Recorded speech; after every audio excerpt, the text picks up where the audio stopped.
नमस्कार, मैं आरबी सिंह यादव और आप देख रहे हैं मेरा YouTube channel RB Singh Yadav editor.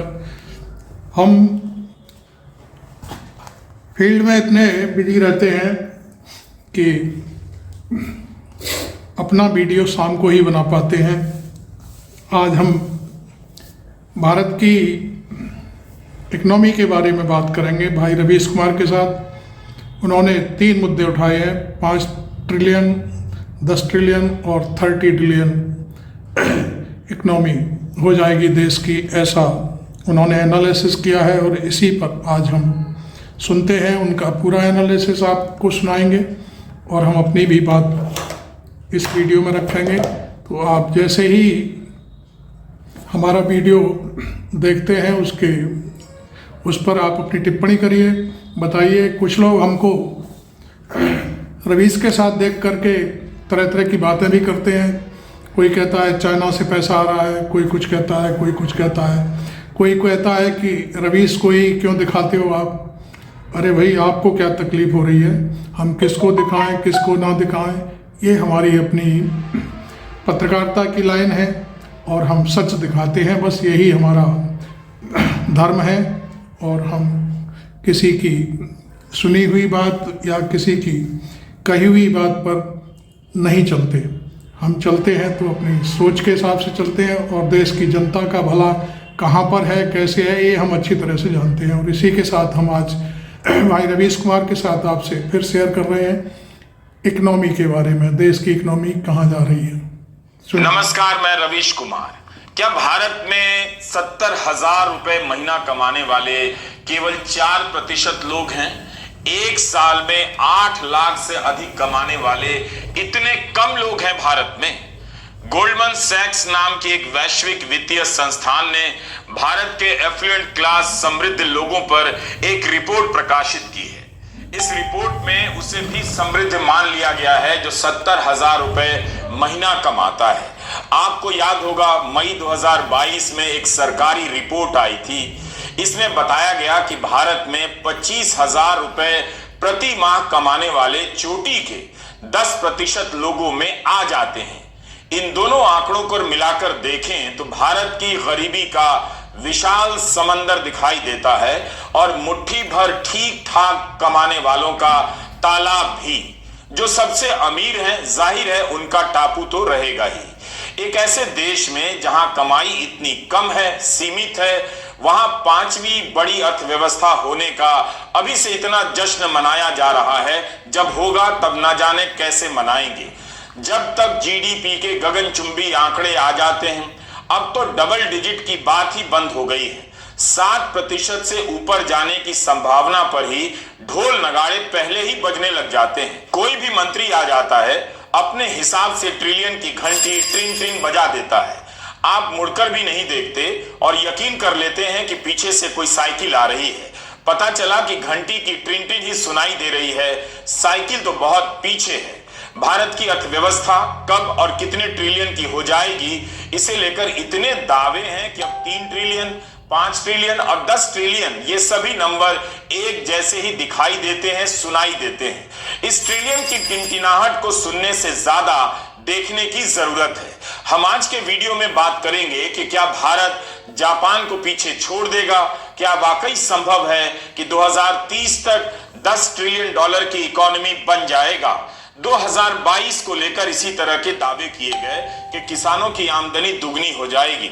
इसी तरह के आसमानी दावे स्मार्ट सिटी को लेकर किए गए। पुरानों का हिसाब दिए बगैर नए सपनों का माहौल बना दिया जाता है। ट्रिलियन की घंटी बजाई जा रही है ताकि जनता का ध्यान पहले के दिखाए गए सपनों पर ना जाए। 10 साल में बहुआयामी गरीबी से निकलने के आंकड़ों का जश्न मन रहा है, मगर यह नहीं दिखाया जा रहा कि गरीबी से निकलकर उस जनता की गाड़ी किस स्टेशन के किस प्लेटफॉर्म पर खड़ी है। जहां 70,000 महीना कमाने वाले 4% लोग समृद्ध गिने जा रहे हैं, वहां इनकी क्या हालत और हैसियत होगी। जब अमीरी का बार इतना नीचे है तो जाहिर है सरकार गरीब को भी अमीर घोषित कर दे तो कौन सवाल करेगा।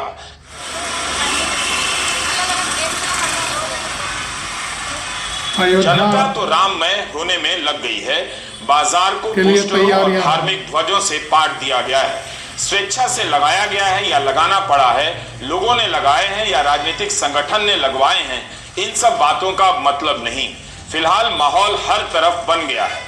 राजनीतिक संगठन और मीडिया के सहारे ऐसा माहौल बनाया गया है कि किसी के पास इन सवालों पर बात करने का वक्त नहीं। इस घोर आर्थिक दौर में यह दुनिया का सबसे गैर आर्थिक राजनीतिक फॉर्मूला बन चुका है। इस तरह से माहौल बनाया जा रहा है कि अलग दिखना और होना अब संभव नहीं। हाउसिंग सोसाइटी में लोगों ने रंग दिखाने शुरू कर दिए हैं। स्वेच्छा से चंदे के नाम पर दिन भर के कार्यक्रम तय कर दिए गए हैं। सभी को पता है कि केवल मंदिर का कार्यक्रम नहीं है, बीजेपी की राजनीति का भी है। लेकिन राम के नाम पर होने वाले इस कार्यक्रम के लिए हाउसिंग सोसाइटी वाले मिडिल क्लास चंदा देने में लगे हैं और मांगने में लगे हैं। लाउडस्पीकर का विरोध कभी किया करते थे, मगर लाउडस्पीकर लगवाने में लगे हैं, जबकि लोग पहले ही मंदिर के लिए घर घर से चंदा दे चुके हैं। हाउसिंग सोसाइटी में 22 जनवरी के दिन के लिए स्वेच्छा के नाम पर चंदा उगाही शुरू हो गई है। मंदिर के निर्माण के लिए लोग पहले ही चंदा दे चुके हैं। फरवरी 2021 में यह आंकड़ा 2000 करोड़ पार कर गया था। अब तो 5000 करोड़ हो ही गया होगा। सरकार भी अपने स्तर पर काफी खर्च कर रही है। 22 जनवरी के दिन आप देख सकेंगे कि जनता का कितना बड़ा वर्ग बीजेपी के तंत्र में समा चुका है। वो भी समा गया है जो इसका हिस्सा नहीं होना चाहता, क्योंकि अकेले नाम बीजेपी का नहीं, राम का भी तो है। चुनावी मौसम में भारत की अर्थव्यवस्था को लेकर बहुत सारे सपने दिखाए जाएंगे। इसलिए हमने सोचा कि देखा जाए कि 5 से 10 ट्रिलियन डॉलर की अर्थव्यवस्था को लेकर किस तरह की आशंकाएं उठ रही हैं। जीडीपी का ढोल इस तरह से पीटा जा रहा है, मगर उसी के शोर में यह सवाल गायब कर दिया जाता है कि आम आदमी की हालत सुधरी है या नहीं, उसे क्या मिला। उसकी आर्थिक स्थिति तो इस स्तर पर है कि खरीद कर उपभोग करने की क्षमता घटती जा रही है। हमारे पहले टर्म की शुरुआत में भारत वर्ल्ड इकोनॉमी में 10वें नंबर पे था। जब मुझे आप लोगों ने काम दिया तो हम अब 10 नंबर ही थे।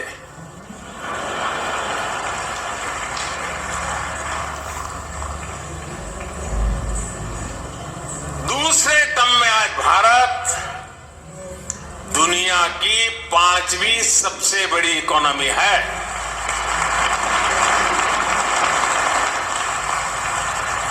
और ये ट्रैक रिकॉर्ड के आधार पर, बातों बातों में नहीं, ट्रैक रिकॉर्ड के आधार पर मैं कह रहा हूं,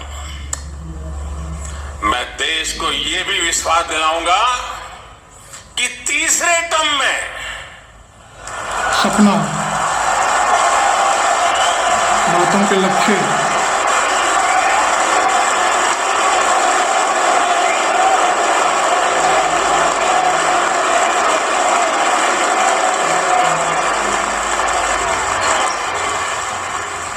तीसरे टर्म में दुनिया की पहली 3 इकोनॉमीज में एक नाम भारत का होगा। आबादी का 4% ही अगर समृद्ध है तो इस अमीरी का पायदान कितना नीचे होगा। जो लोग 8 लाख से कुछ अधिक कमाते हैं वे भी समृद्ध गिने जा रहे हैं। गोल्डमैन सैक्स का दावा है कि आंकड़ा बैंकों में जमा पैसे, क्रेडिट कार्ड, टैक्स फाइलिंग और ब्रॉडबैंड कनेक्शन के आधार पर निकाला गया है। अब हम यहीं पर रुककर एक और आंकड़ा देखते हैं। बिजनेस स्टैंडर्ड में छपी यह रिपोर्ट ज्यादा पुरानी नहीं है। पिछले साल 6 दिसंबर को वनीता कोहली खांडेकर ने एक लेख लिखा कि स्मार्टफोन की बिक्री घटती जा रही है। इस कारण इंटरनेट के कनेक्शन का विकास रुक गया है। 2016 से 2020 के बीच स्मार्टफोन की बिक्री 2 अंकों में हुआ करती थी, लेकिन 2021 और 2022 में घटकर 4% पर आ गई। वनीता के ही लेख में इंटरनेशनल डेटा कॉरपोरेशन के वाइस प्रेसिडेंट का बयान छपा है कि भारत में जो स्मार्टफोन बिकते हैं उसमें 80% फोन 30,000 रुपए से कम के होते हैं। स्मार्टफोन का मार्केट प्रीमियम मार्केट नहीं है। अगर एप्पल के आईफोन की बिक्री बढ़ रही है तो इसका मतलब नहीं कि स्मार्टफोन का पूरा मार्केट ही तेजी से आगे जा रहा है। स्मार्टफोन के मार्केट में एप्पल के आईफोन की हिस्सेदारी 6% है। Xiaomi और Realme जैसे सस्ते फोनों की बिक्री में कमी आई है। इसका तो मतलब यही हुआ कि लोग सस्ते फोन भी खरीदने की हालत में नहीं है। 2021 में स्मार्टफोन की बिक्री में 10% की गिरावट आ गई। वनीता लिखती हैं कि 2019 में स्मार्टफोन की बिक्री जिस स्तर पर थी, भारत वहां पहुंच गया है। दिसंबर 2022 से इंटरनेट के नियमित उपभोक्ताओं की संख्या का विकास भी थम सा गया है। वनीता बताती है कि 65 करोड़ भारतीय के पास स्मार्टफोन है, लेकिन 78% के पास ही इंटरनेट है। अगर सभी फोन पर इंटरनेट कनेक्शन होता, तब भी इसका मतलब है कि आधी आबादी के पास इंटरनेट की सुविधा नहीं है। यह उस स्मार्टफोन की सच्चाई है जिसके बारे में हमें लगता है कि हर किसी के पास स्मार्टफोन है और इंटरनेट कनेक्शन है। याद रखना चाहिए कि इंटरनेट भारत में काफी सस्ता है और तब भी सभी स्मार्टफोन में इंटरनेट का कनेक्शन नहीं है। यह तब है जब सरकार अपने हर काम में डिजिटल का नाम मंत्रों की तरह जपती रहती है। तो इस तरह से आबादी के बड़े हिस्से की हालत खराब नजर आती है। अगर लोग फोन और इंटरनेट पर खर्च नहीं कर पा रहे हैं तो बाकी चीजों की क्या हालत होगी। अभी हाल ही में एक आंकड़ा आया कि भारत में निजी उपभोग का विकास दर घट गया है। कहने को जीडीपी का विकास दर 7.3% की तरफ जा रहा है, लेकिन इसमें निजी उपभोग का हिस्सा 72% से घटकर 34% पर आ गया। इससे अंदाजा मिल जाता है कि लोगों के पास असल में कितना कम पैसा है। चूंकि चारों तरफ का माहौल चमका दिया गया है, तो लगता ही नहीं कि आबादी के बड़े समूह के भीतर की आर्थिक चिंताएं इतनी गहरी और मोटी हैं। क्या कभी आपने इन दावों पर गौर किया है कि अगले 5 साल में, 3 साल में या 40 साल में भारत की अर्थव्यवस्था का आकार 3 ट्रिलियन से 5 ट्रिलियन, 5 से 10 और 10 से 30 ट्रिलियन कैसे हो जाएगा? क्या सरकार जोर शोर से यह बताती है कि आम आदमी की कमाई पिछले साल कितनी बढ़ी है? भारत में 2014 से 2022 के बीच मिलियनियर की तादाद 2.5 लाख से बढ़कर करीब 8 लाख हो गई। अमीर ही अमीर हो रहे हैं और उसी अमीर में से कुछ देश भी छोड़कर जा रहे हैं। 2022 में एक रिपोर्ट आई कि हाई नेटवर्थ वाले 7,500 लोग भारत छोड़कर चले गए। इसका मतलब यह भी नहीं कि सारे मिलियनियर भारत छोड़कर जा रहे हैं।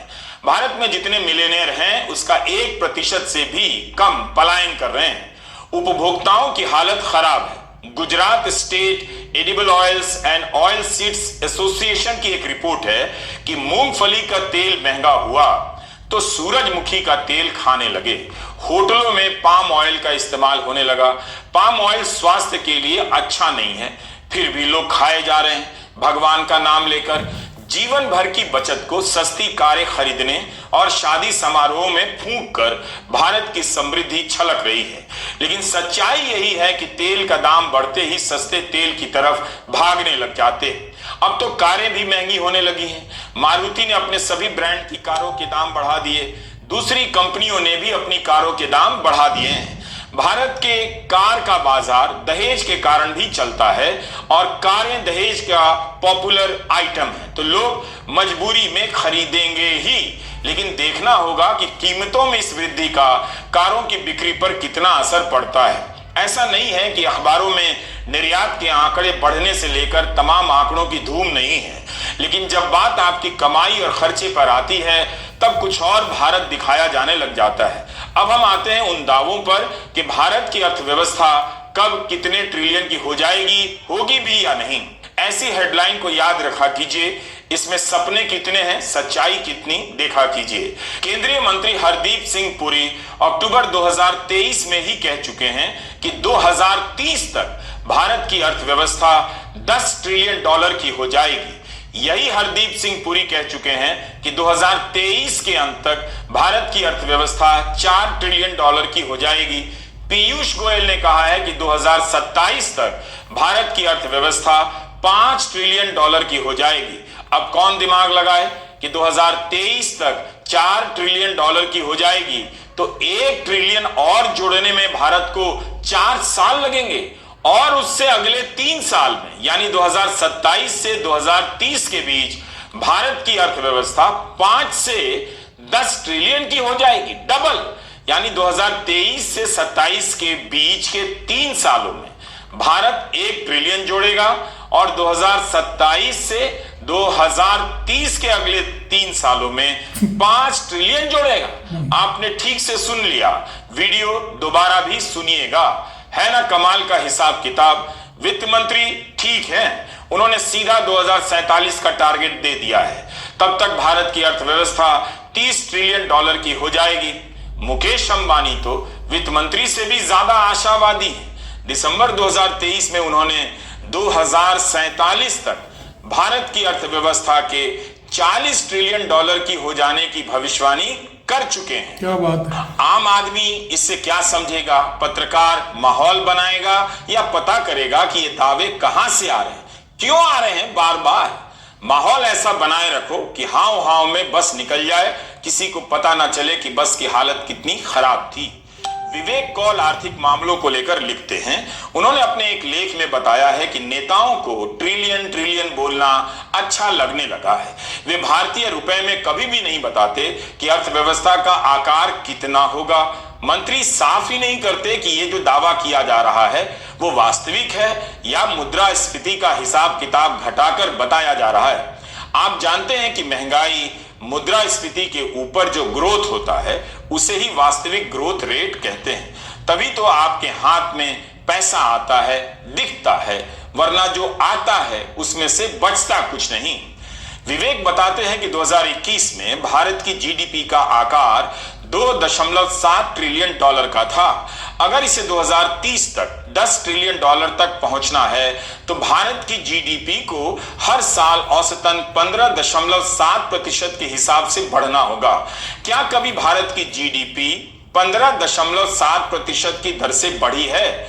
2002 से 2010 के बीच भारत की जीडीपी के विकास दर को सबसे अच्छा माना जाता है। तब भारत की अर्थव्यवस्था का आकार 871 बिलियन डॉलर से बढ़कर पहली बार 1.5 ट्रिलियन डॉलर का हुआ। हर साल 7.3% की दर से भारत की जीडीपी बढ़ी थी। अगर हरदीप सिंह पुरी की बात को सच होना है तब भारत की जीडीपी को हर साल 15.7% की दर से बढ़ना होगा, जो कभी नहीं हुआ, जो लगता नहीं कि होगा कभी। विवेक ने इस तरह चीन के विकास दर से भी तुलना की है। 1981 में चीन की अर्थव्यवस्था का आकार करीब 444 बिलियन डॉलर से कुछ अधिक का था। 2021 में 15.8 ट्रिलियन डॉलर का हो गया। हर साल चीन ने 9.3% की विकास दर हासिल की, तब जाकर चीन यहां तक पहुंचा। याद रखिए, आधुनिक समय में इतनी तरक्की केवल चीन ने की है, किसी और देश ने नहीं। दिक्कत यह है कि हेडलाइन तो छप जाती है, मगर हिंदी अखबारों और चैनलों में इस तरह से इन दावों की जांच नहीं की जाती। कोई पूछता तक नहीं कि पिछले 10 साल में क्या भारत की जीडीपी 15.7% की दर से बढ़ी है, क्या अगले 10 साल में बढ़ने वाली है, इसका आधार क्या है। लेकिन सुन कौन रहा है? सब धार्मिक होने के बहाने व्यस्त दिखा रहे हैं ताकि आप पूछे भी तो कह सके कि हम इन दिनों राम के स्वागत में लगे हैं, हमें कुछ और सुनाई नहीं दे रहा है। बस एक हेडलाइन मिल गई है और डांस शुरू हो गया है कि 2030 में भारत की अर्थव्यवस्था का आकार 10 ट्रिलियन डॉलर का हो जाएगा। एक दशक तक हर साल 5% की दर से जीडीपी बढ़ती रहे, इस लक्ष्य को ही हासिल करना और बरकरार रखना मुश्किल माना जाता है। अभी तो 5 ट्रिलियन डॉलर का लक्ष्य पूरा भी नहीं हुआ कि 10 ट्रिलियन डॉलर, 30 ट्रिलियन डॉलर का टारगेट हेडलाइन के जरिए व्हाट्सएप ग्रुप में ठेल दिया गया ताकि अंकिल लोग दोपहर के वक्त बेरोजगार ना रहे, कुछ ना कुछ व्हाट्सएप फॉरवर्ड करते रहे। पिछले साल 10 दिसंबर को कांग्रेस नेता जयराम रमेश ने इस तरह के दावों पर सवाल करते हुए एक आंकड़ा रखा। लिखा कि जब डॉक्टर मनमोहन सिंह प्रधानमंत्री थे तब औसतन वार्षिक जीडीपी की ग्रोथ रेट 8.1% की थी। प्रधानमंत्री नरेंद्र मोदी के कार्यकाल में अब तक वार्षिक औसत जीडीपी ग्रोथ रेट है 5.4%। सही मायने में कौन से आंकड़े परिवर्तनकारी हैं? कोई भी कहीं से कुछ भी आंकड़ा दे जा रहा है और हेडलाइन छप जाती है। और जब वो साल आता है तो कोई सामने नहीं आता कि हमने गलत बोला। अब तो 2047 का बोल दो, कौन परीक्षा लेगा, कौन किससे पूछेगा। अगर हम इतनी ही तेज गति से तरक्की कर रहे हैं तो 80 करोड़ जनता को मुफ्त अनाज क्यों दे रहे हैं, और वो भी गारंटी के साथ। किसी को तो पता है कि सच्चाई क्या है, फिर उसकी जगह ऐसी हेडलाइनें क्यों छपवाई जाती हैं। ये सिर्फ और सिर्फ रिटायर्ड अंकिलों की सेहत के लिए किया जाता है। पिछले साल नवंबर में यह खबर तो आकर चली गई, भारत की जीडीपी $4 ट्रिलियन के आंकड़े को पार कर गई। कहां से आई किसी को पता नहीं, सोशल मीडिया पर वायरल होने लगी। जिनकी अपनी माली हालत अच्छी नहीं है वो भी इस प्रचार में जुट गए कि देश की जीडीपी $4 ट्रिलियन के पार हो गई। किसी ने जांच भी नहीं की कि सही में ऐसा हुआ है या नहीं।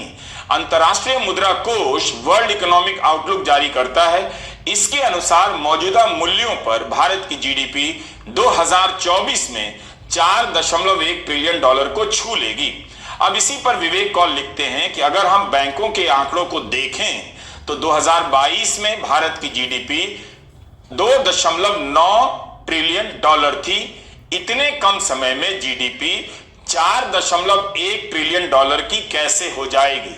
लेकिन माहौल बनाने में क्या है, और माहौल तो बन ही जाता है। समय समय पर कुछ ना कुछ घूमता रहता है, छपता रहता है, इतना ट्रिलियन हो गया, उतना ट्रिलियन होने वाला है। वास्तविक तरक्की के आंकड़े इन्हीं दावों की पोल खोल रहे होते हैं, मगर कोई उन्हें नहीं देखता, ना पढ़ता है, ना फॉरवर्ड करता है।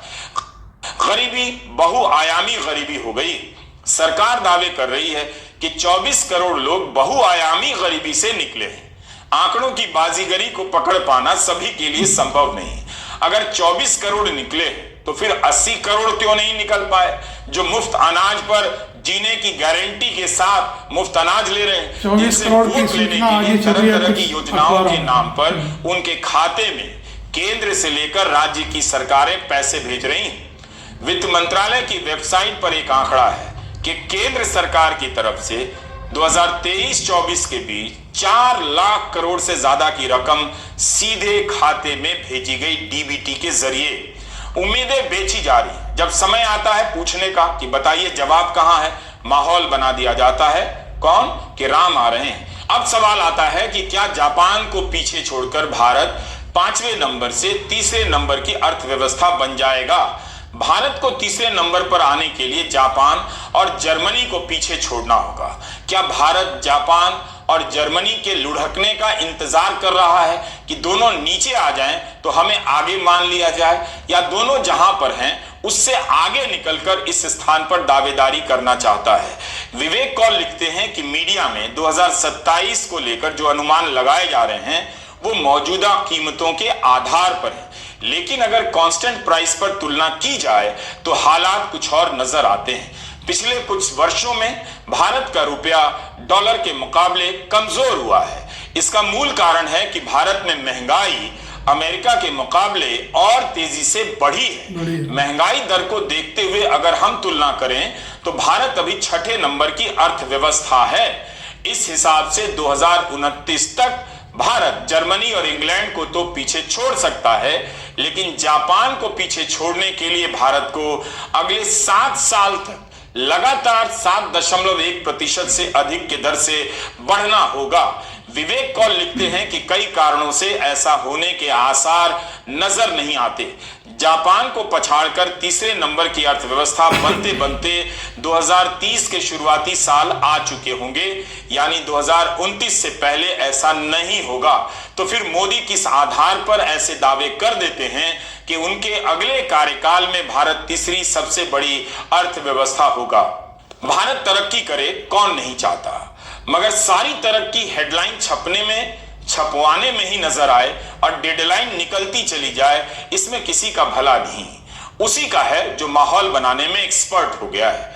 2014 में भारत की जीडीपी $1.8 ट्रिलियन की थी, 2023 में $3.75 ट्रिलियन की हो गई। 10 साल में $1.95 ट्रिलियन की वृद्धि हुई है या जोड़ा गया है, मगर मंत्रियों के बयान में 10 साल में 2 ट्रिलियन की जगह कभी 5 ट्रिलियन तो कभी 7 ट्रिलियन जोड़ दिया जाता है। हमारे लिए यह विषय जटिल है। मगर हम विवेक कौल का आभार व्यक्त करना चाहते हैं कि उनके लेखों के सहारे हम ये वीडियो आपके लिए बना सके। Thank you. हमने सोचा कि उनके लेखों के जरिए हिंदी में कुछ तो पेश किया जाए जिससे पता चले कि आर्थिक दावों की सच्चाई कहां खड़ी है, कितनी दूर पर खड़ी है और इन दावों को किन सवालों के साथ देखा जाना चाहिए।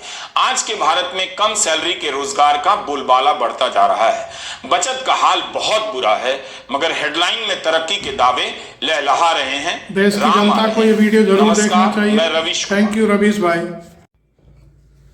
आपको रवीश भाई के साथ ये जो आज एनालिसिस जीडीपी की जो गाथा भारत सरकार गाती रहती है, कैसा लगा इस पर ज़रूर टिप्पणी करें और हमारे चैनल को सब्सक्राइब करना ना भूलें और रवीश कुमार का चैनल भी सब्सक्राइब करें, उनको लाइक करें, फॉलो करें।